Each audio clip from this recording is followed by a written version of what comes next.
Pétrole et coronavirus, l'Algérie face au cauchemar d'une multicrise.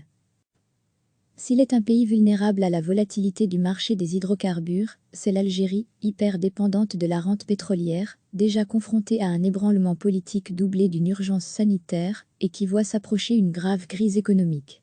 Les pays du G20 ont échoué vendredi à se mettre d'accord sur une baisse de la production pétrolière après de longues tractations.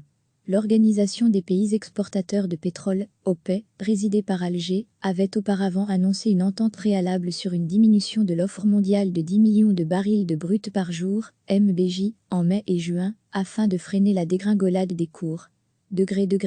À lire aussi, coronavirus, les pays producteurs de pétrole se réunissent pour soutenir un marché dévasté, mais même en cas d'accord, l'Algérie est loin d'être tirée d'affaire, car cette mesure n'aurait qu'un impact de courte durée sur les prix de l'or noir à cause de la pandémie de Covid-19, prédit Nazim Zouiwesh, un expert pétrolier, dans une interview à l'agence Locala.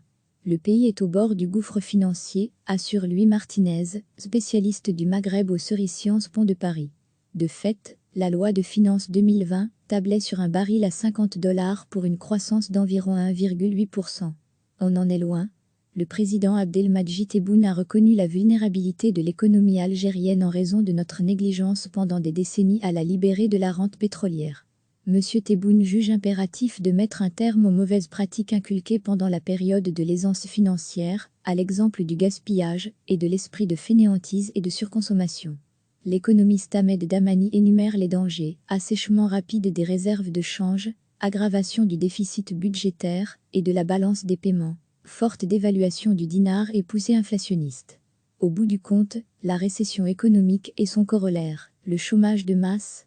Les réserves de change sont tombées sous les 60 milliards de dollars, 55 milliards d'euros, fin mars, contre 79,88 milliards de dollars, 73 milliards d'euros, fin 2018 et 97,22 milliards de dollars, 88,8 milliards d'euros, fin 2017.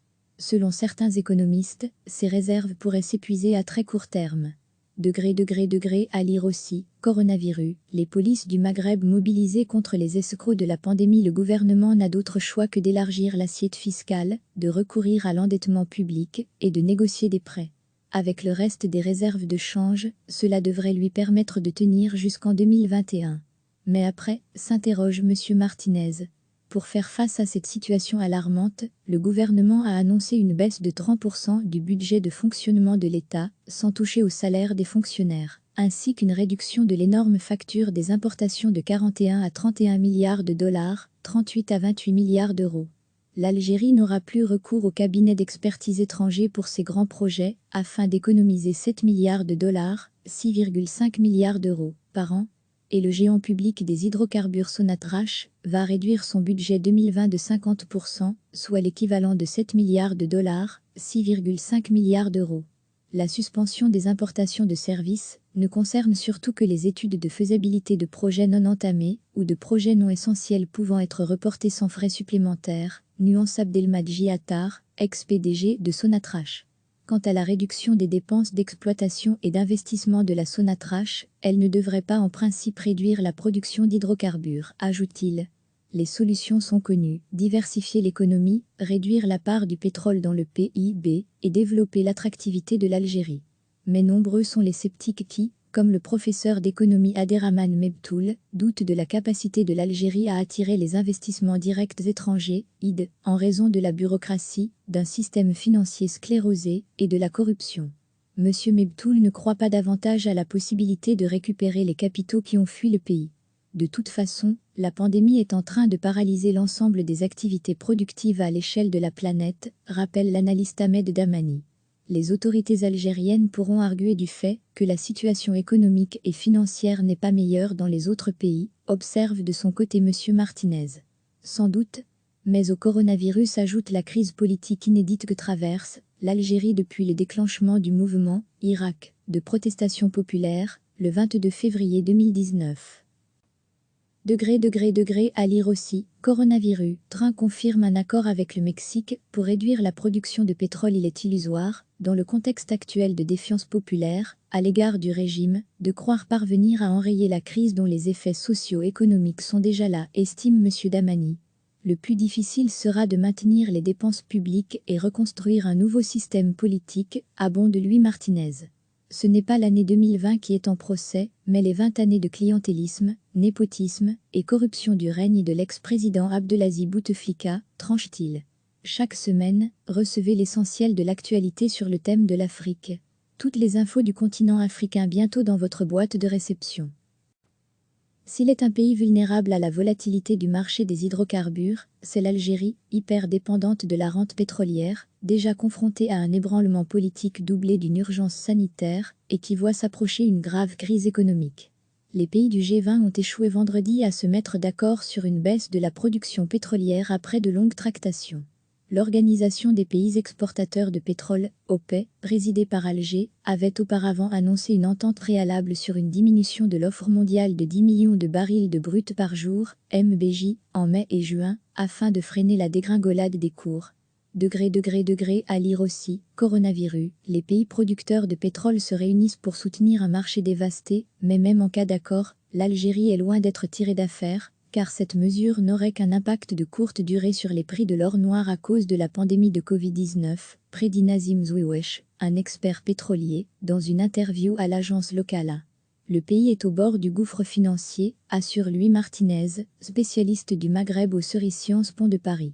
De fait, la loi de finances 2020 tablait sur un baril à $50 pour une croissance d'environ 1,8%. On en est loin.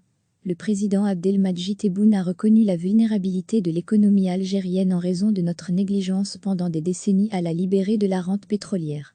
Monsieur Tebboune juge impératif de mettre un terme aux mauvaises pratiques inculquées pendant la période de l'aisance financière, à l'exemple du gaspillage et de l'esprit de fainéantise et de surconsommation. L'économiste Ahmed Damani énumère les dangers: assèchement rapide des réserves de change, aggravation du déficit budgétaire et de la balance des paiements, forte dévaluation du dinar et poussée inflationniste. Au bout du compte, la récession économique et son corollaire, le chômage de masse. Les réserves de change sont tombées sous les 60 milliards de dollars, 55 milliards d'euros, fin mars, contre 79,88 milliards de dollars, 73 milliards d'euros, fin 2018 et 97,22 milliards de dollars, 88,8 milliards d'euros, fin 2017. Selon certains économistes, ces réserves pourraient s'épuiser à très court terme. À lire aussi, coronavirus, les polices du Maghreb mobilisées contre les escrocs de la pandémie. Le gouvernement n'a d'autre choix que d'élargir l'assiette fiscale, de recourir à l'endettement public et de négocier des prêts. Avec le reste des réserves de change, cela devrait lui permettre de tenir jusqu'en 2021. Mais après, s'interroge Monsieur Martinez. Pour faire face à cette situation alarmante, le gouvernement a annoncé une baisse de 30% du budget de fonctionnement de l'État, sans toucher au salaire des fonctionnaires, ainsi qu'une réduction de l'énorme facture des importations de 41 à 31 milliards de dollars, 38 à 28 milliards d'euros. L'Algérie n'aura plus recours au cabinet d'expertise étranger pour ses grands projets, afin d'économiser 7 milliards de dollars, 6,5 milliards d'euros, par an. Et le géant public des hydrocarbures Sonatrach va réduire son budget 2020 de 50%, soit l'équivalent de 7 milliards de dollars, 6,5 milliards d'euros. La suspension des importations de services ne concerne surtout que les études de faisabilité de projets non entamés ou de projets non essentiels pouvant être reportés sans frais supplémentaires, nuance Abdelmadjid Attar, ex-PDG de Sonatrach. Quant à la réduction des dépenses d'exploitation et d'investissement de la Sonatrach, elle ne devrait pas en principe réduire la production d'hydrocarbures, ajoute-t-il. Les solutions sont connues: diversifier l'économie, réduire la part du pétrole dans le PIB et développer l'attractivité de l'Algérie. Mais nombreux sont les sceptiques qui, comme le professeur d'économie Abderrahmane Mebtoul, doutent de la capacité de l'Algérie à attirer les investissements directs étrangers, ID, en raison de la bureaucratie, d'un système financier sclérosé et de la corruption. M. Mebtoul ne croit pas davantage à la possibilité de récupérer les capitaux qui ont fui le pays. De toute façon, la pandémie est en train de paralyser l'ensemble des activités productives à l'échelle de la planète, rappelle l'analyste Ahmed Damani. Les autorités algériennes pourront arguer du fait que la situation économique et financière n'est pas meilleure dans les autres pays, observe de son côté M. Martinez. Sans doute, mais au coronavirus ajoute la crise politique inédite que traverse l'Algérie depuis le déclenchement du mouvement Irak de protestation populaire le 22 février 2019. À lire aussi, coronavirus, Train confirme un accord avec le Mexique pour réduire la production de pétrole. Il est illusoire, dans le contexte actuel de défiance populaire, à l'égard du régime, de croire parvenir à enrayer la crise dont les effets socio-économiques sont déjà là, estime M. Damani. Le plus difficile sera de maintenir les dépenses publiques et reconstruire un nouveau système politique, abonde Louis Martinez. Ce n'est pas l'année 2020 qui est en procès, mais les 20 années de clientélisme, népotisme et corruption du règne de l'ex-président Abdelaziz Bouteflika, tranche-t-il. Cliquez sur s'abonner pour recevoir les dernières nouvelles.